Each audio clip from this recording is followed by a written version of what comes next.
Hi, my name is April Carter. I am one of the mountain shakers with Shake the Mountain Movement, and today is Motivational Monday. Today I'd like to talk to you all about one of the many tactics that the enemy will use to scare us off from our purpose, and that's intimidation. The enemy will put people in our way, obstacles, or whatever he can come up with in our way to stop us from doing whatever it is God has called us to do. And so often those things will intimidate us, they'll put fear in us, they'll scare us away from doing our purpose or accomplishing our purpose.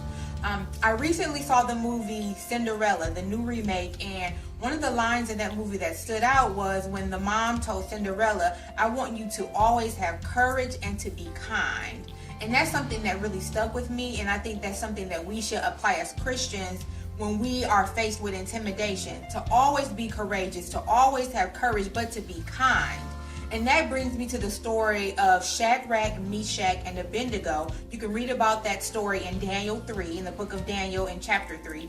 And in that story, the king has put out there that everyone must worship his gods, whatever idols he's put out there. And when the music is played and when they're placed out, it's time for everyone to bow and worship those gods. And Shadrach, Meshach, and Abednego loved their God, our God, and they said, "We're not going to do that." And so the king was mad. He said, "Bring them to me.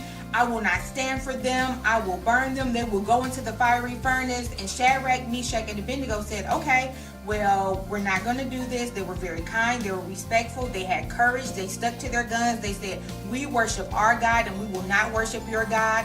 And so the king said, "Throw them in the fiery furnace." Now, at that time, Shadrach, Meshach, and Abednego could have said, "Ooh, I'm a little scared. I don't want to die. I don't want to go into a fiery furnace. I don't know what's going to happen." But you know what? They were so grounded in God. They loved God. They had a strong relationship with God that they did not allow that tactic of the enemy that tried to intimidate them to say, "I don't serve this God anymore. I will serve your God." They didn't allow that to happen. They stuck to their guns and they served their God to the end. And so when they went into the fiery furnace, God was there with them. He sent Jesus. The image of Jesus was there with them. And so that even changed the whole way that the king looked at their God, because he looked in the furnace and he said, "Oh, there's 4 people in there, but we only put 3. And so he began to worship our God, the God of Shadrach, Meshach, and Abednego. So that just goes to show you that even if the enemy tries to intimidate you, even if he tries to put fear in you, even if he tries to scare you, if you stick to what God has put into you and you allow God to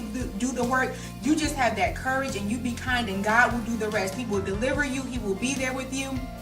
So as you go through this week, keep that in mind. Whatever tactics the enemy may use to intimidate you, know that God is there with you. Be courageous and kind, and he will get you through it. So this is Motivational Monday, and I will see you all next week.